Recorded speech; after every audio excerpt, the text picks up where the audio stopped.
Yung mga nasa likod, kung nasa likod kayo, make sure nakikita nyo, tsaka hindi kayo nagdadaldalan dyan, ha? Lumapit kayo ng konti kung gusto ninyo. So, we will be talking about smart dentin replacement. It is, actually, hindi na naman new ito ngayon, dahil marami na ako nakikitang gumagamit dito. No? Last sem, may nakita ako. Okay.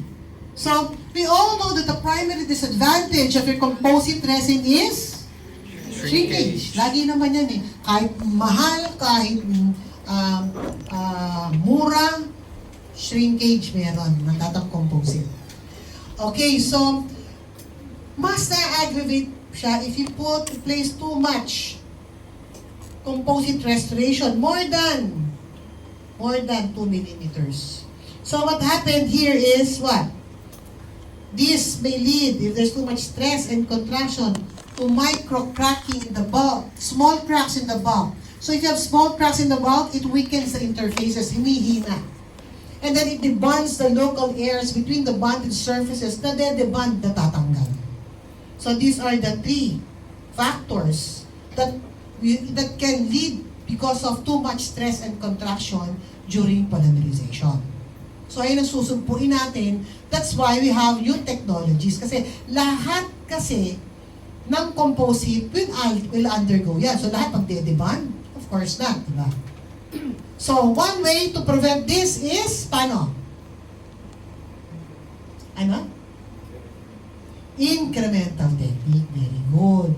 Incremental technique. So to prevent stress and contraction, you need to do an incremental technique, meaning 2 millimeters indicated thickness to prevent stress and contraction during polymerization. Another one is the use of your flowable material. Ito SDR. Now, the scenario here is, what if I will not place an adhesive on my cavity preparation? What will happen? Tapos, sabay kinure ko. Naisip nyo ba yun? Hindi. Wala akong pake, di ba? Of course, definitely, you will create gaps. No? Kasi nag-shrink siya eh. Tapos wala pang adhesive, kaya siyang nade-debond. Kaya pag nakaligtaan nyo, mag-bonding agent sa isang surface at nilagyan mo ng composite, after a few days or weeks, debonded yan. Okay. Ngayon, what if I place an adhesive and place my composite resin and then cure it? Definitely, merong stress build-up. Right? Diba sabi ko, lahat ng composite may stress build-up pag nag-line cure kayo. Because of the C factor. Alam niyo naman yung C factor, diba? Configuration factor. Bonded over unbonded surfaces. So the more ka nag-bond ng surface mo sa cavity preparation, mas high incidence of debonding. Diba? Weird? Ba't gano'n? Ba't ang weird? Di ba kayo nagtataka na bakit most of your class 5 cases tanggal agad? Pag gumagamit kayo ng composite. Diba? Bakit? Kasi ang class 5 has so many surfaces that you will bond. Ano-ano yung mga surface kunyari ng class 5? Gingival area na wall. Mesial wall. Distal wall. Ilan yun? 3. Incisal or occlusal wall. 4. Axial wall. 5. Ano lang hindi na debond? Wala. Yung tinanggalan mo ng ipin. So 5 divided by 1 is 5. Napakataas ang configuration factor. Diba? As compared to a class 3. For example, may class 3 ka. 1. Inside sa ano to? Gingival. 2. Axial. 3. Hindi. Incisal. No? Ito tanggal to. 3. Ito axial to. No? So, 1, 2, 3, 4. Ano ang wala? Itong tinanggal mo na wall. The proximal. And sa ibabaw. 4 divided by 2. 2. Ang baba, di ba? Kaya, less natatanggal ang class 3. So, as with class 1. Dahil class 1 is the same as class 5. 1, 2, 3, 4, pulpal. 5. Ano lang ang wala? Occlusal. 5 divided by 1. 5. Ang taas. Kaya mas mabilis natataga ng class 1 over class 2. Dahil ang class 2 mas... So in short, the more you bond, the more incidence of debonding because of the C factor. Naintindihan po? Okay. Now,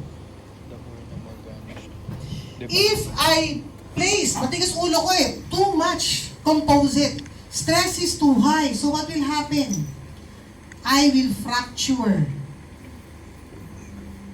the adhesive. Pag na-fracture adhesive, sasabihin ng pasyente ninyo, Dok, bakit po yung ngipin ko po, yung composite natanggal? Yan, natanggal ng composite. Tapos may rough surface po sa tooth structure. Because too much stress and contraction, kung ang ngipin nyo masyadong naulol. Pagka-polymerize. Halos sumabog. Dahil, anong culprit dito? Sobrang kapal ng composite na nilagay mo sa cavity prep. Kaya nga dapat, it should be what? 2 millimeters or less. More than that, sigurado ko, kahit napakaganda, napakamahal yan, meron pa rin yan. So, anong problema dito? Ang problema dito, nagmamadali kayo. Gusto nyo mangyari tapos agad. So, ayoko mag-layering technique. We can do something about it. Kaya nag-invento naman kung ano-anong materials. Yan, layering technique ako. Cumbersome layering technique, yan.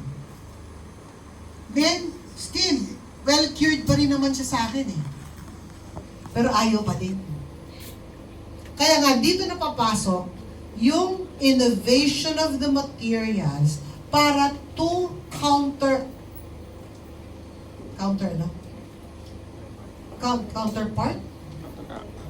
Counteract. Yon. Counteract natin yung problem. With the use of the flowable material.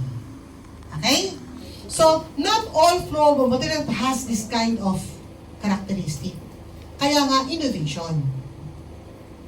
So, ano bang composition niya? So, number 1, I'm not promoting this. It's just an example of few techniques. Okay? Number 1, meron siyang resin. Number 2, meron siyang aluminum silicate glass. So, pinagsamang glass, ionomer, characteristic, and resin. Ganda, di ba? So, may fluoride siya. Initiator, it means na-cure mo siya.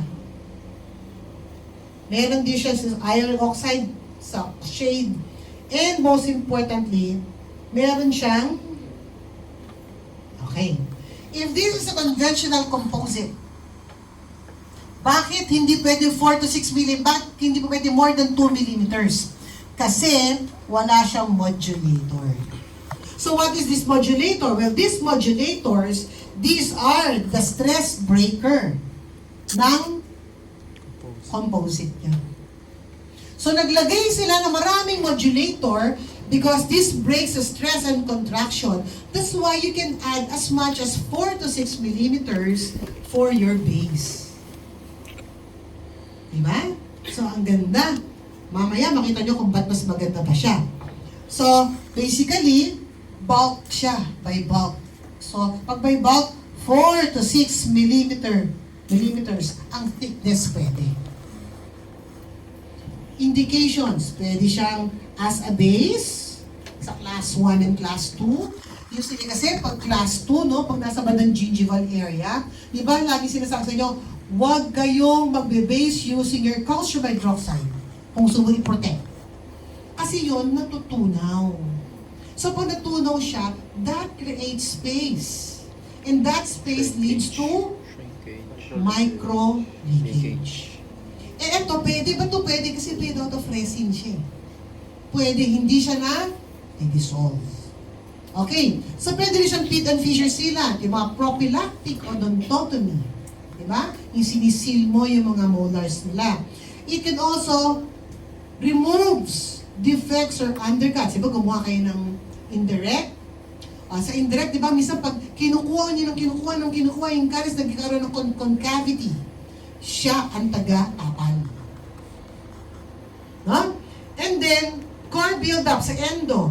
If you do your post, wala ka ng crown, do your core. Using this, pwede. No? So basically, ang benefits niya, pwedeng liner, 4 millimeters, reduction, nasa compule siya, 1 universal shade, and ito yung pinakagusto ko pakita, self-leveling. What is a self-leveling consistency? A self-leveling consistency, ito yung tawag natin thixotropic characteristic. Thixotropic characteristic. A self-leveling consistency. Kasi the more you use your instrument, the more you are prone to create air, space, and bubbles. Naku. Anak, gawin mo nga. Ano nangyari? Anak? Tixo. Tixo. T-H-I-X-O. Nakabwis ito. Alam mo yung last section, kawawa. Yung first section, walang ganyan. Mas nag-iinit pa yung ulo ko, tignan nyo! Eh, lit-lit, di ba? Eh kasi gusto ko i-express sa kanila yung, alam mo yun, yung parang frustrate ako, di ba? Parang, buti kayo, nakikita nyo, di ba? Sila parang, tas gaganon-ganon. Tignan mo, liga rito, tignan mo rito. Gusto ko pakita kasi na dapat alam nyo eh. So, ang self-love, kasi the more na ginagalaw niyo yung mga medicaments, ng instrumento mo, nag-create ka ng bubbles. But with this material, meron kunyari akong tanggal na ang crown, no? Tanggal na siya. So, lalagyan ko yan, daming concavity. Gagawa ko ng mag-build up ako dyan. So, I'll get the compule and place it on the walls. Dahil, uka din, dahil may mga caries. As soon as I'm done sa mga walls na niya, then I can place it on the spread it sa pulpal floor. No? So, lalagay ko at palibot. Dadamihan ko, o hindi mo madami, normal lang. Natingin ko, tamang-tama lang. Then, I'll remove the nozzle of the compule. Then you can see it will self-level by itself.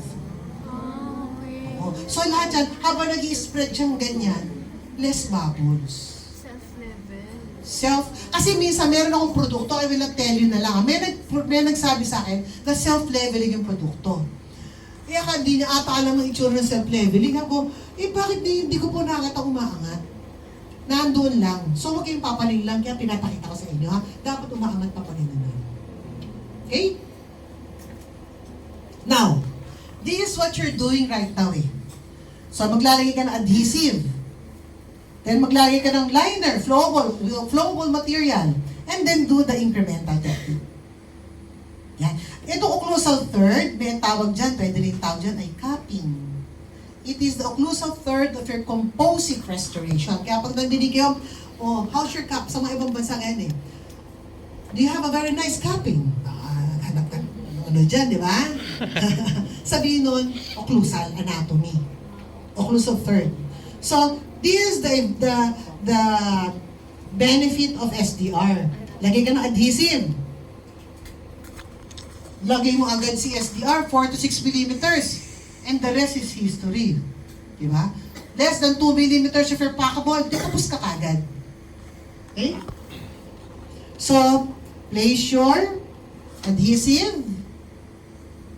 And more than 2 to 4 millimeters. Siyempre ko clear to, no? More than 2 to 4 millimeters, pwede. Cure, then capping. Okay? So for a brief summary, the one that is responsible, yung modulator for stress and contraction, it has a very nice self-leveling consistency. You can add as much as 4, even to 6 millimeters. And has same margin. Bakit siya magkakaroon ng same margin of integrity? Kasi pag self-level yan, humihinto yan kung nasan yung margin. Isa siyang magikero. Ganun eh. Okay. Next.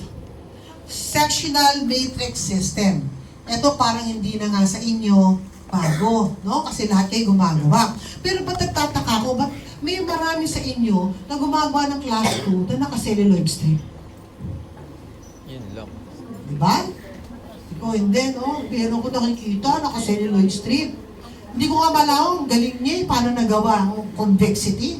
Eh, lembot-lembot yun, di ba? So, you need a sectional matrix.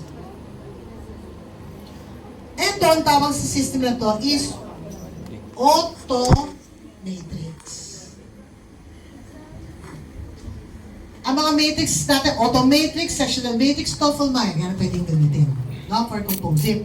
Nung araw, heaven na kami dito. Kasi ito, ilalagay mo lang niya, parang gano'n siya. Gaganon mo. Liliit, lalaki yung diameter. Wow! Galing! Hindi na kagamit ang TOEFL MAC na, di ba? Hirap. Pangit. Tsaka ang pasyente matatakot. At pagkatapos ang massacre ang itsura. Duguan. Diba? Dalang talim niya eh. Diba? Hindi ganong friendly. Pero yun pa rin ginagamit natin dahil gusto nyo yung mura. No? So what is the difference between an auto matrix and a sectional matrix? Better contour in proximal contact. More convex. Ito a little bit straight. This is a little bit convex. No? So what is the difference kung convex siya? Well, this may prevent initial drifting of the adjacent. Kasi pag straight siya, may space siya, mag-drift yung katabi. Pag nag-drift siya, well, occlusion. Second, less flash. What is a flash? Flash is an excess material, no? So pag titignan mo ito, may flash yung malaki dito, ito, halos wala. Nakaganon kasi. Another one, overhang. Ako may tinanong ako sa isang section, dito sagot eh. What is the main, mamaya ka pa. Mamaya. So yan ang system. This is the bitine ring. This is the sectional matrix. These are your forceps. Ito yung bitine. Molar, premolar. Eh bakit merong bilog dito? Kasi mamaya dyan, hinuhugot yan. No? Pagtatanggalin nyo. Okay? Okay. Another thing. This is not a wedge. It is a wedge guard. No? You place it in the interproximal to prevent what? Preparation. No? Preparation of the adjacent. Parang harang siya. Ngayon, ito ba't may butas na naman? Later, makikita niyo bakit may butas na naman siya. Okay, so here, these are your tweezers. Tweezers, no? Yan yung tweezers. Ilalagay mo tong head niyan dito. Para tatanggalin. Lalagay mo yung head niyan dito. Para pag tinanggalin, hindi daliri ninyo. Instrument pa din. Naintindihan po? Okay. So, this is what we wanted to project, no? Minimalist. Less obstruction. Once I'm done with my proximal surface, good, tanggalin na, proceed tayo sa occlusal. So, what are the two ways on how you can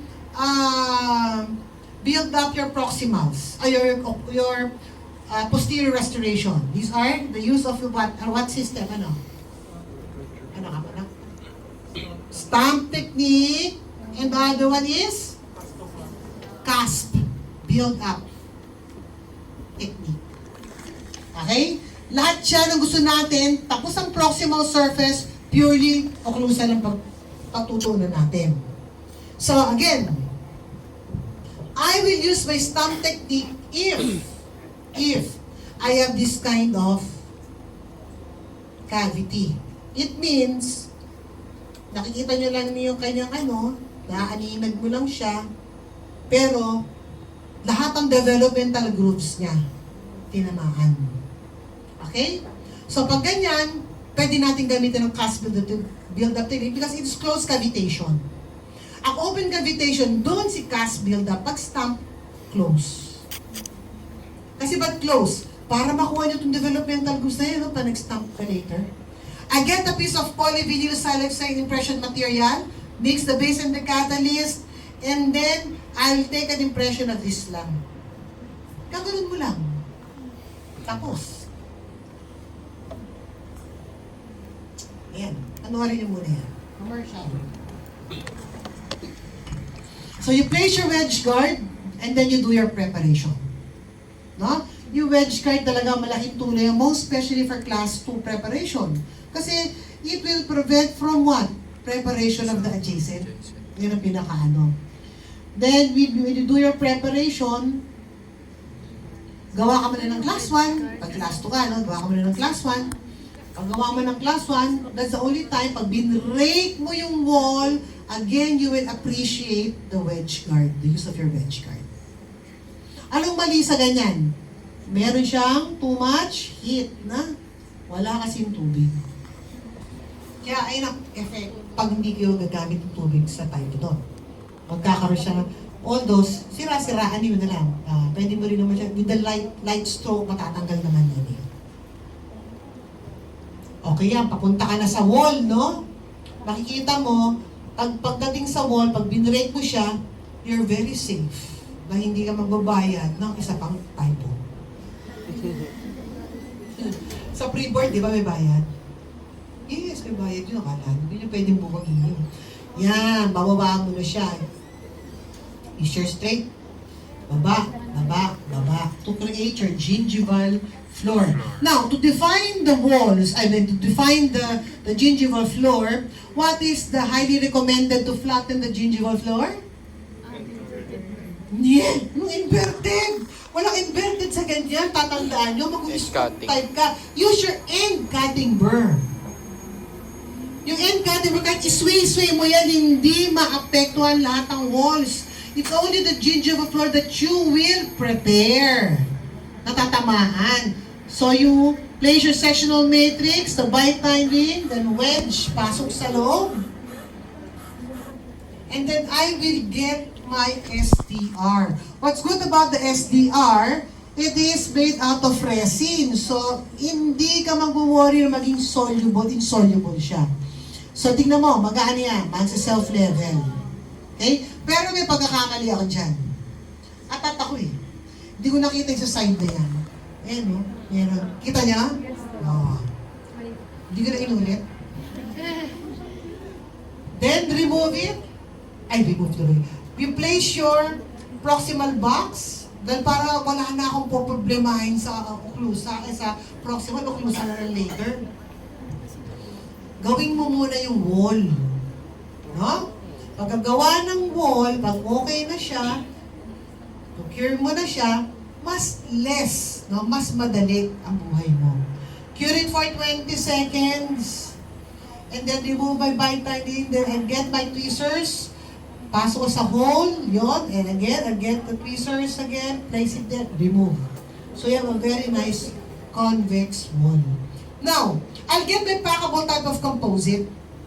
No? Yung 1/3 of the restorative occlusal third, so it's called capping. Then I place it on the cavity preparation. No need to carve, just place a little excess to make sure talagang compact siya, no? And then, I will get my Teflon tape. Ano yung Teflon tape? Yung ginagamit sa plumbing para may barrier ka between the composite resin and your stump. So, the stump will be placed on top of the occlusal. Just press it hard ng konti to remove all the excess. At saka yung kinuha mo impression dyan ng developmental grooves, it will duplicate kasi may stump mo siya. Perfect. Remove it, and then you have Now class, cure mo 20 seconds. Ako sa clinic, pwede nyo gawin yan. Oo. Halimbawa, you have 4-6, 4-7, 4-5. Prepare mo lahat yan. Then take an impression using your putty. Tapos pagdating ng feeling, tapos. Ganda pa. Tapos, 100%, ha? Kasi 97%. 97% ang bite niya perfect. Kasi yung developmental grooves mo, inuka mo dun sa occlusal table. Gets niya, class? Okay. Ayun na.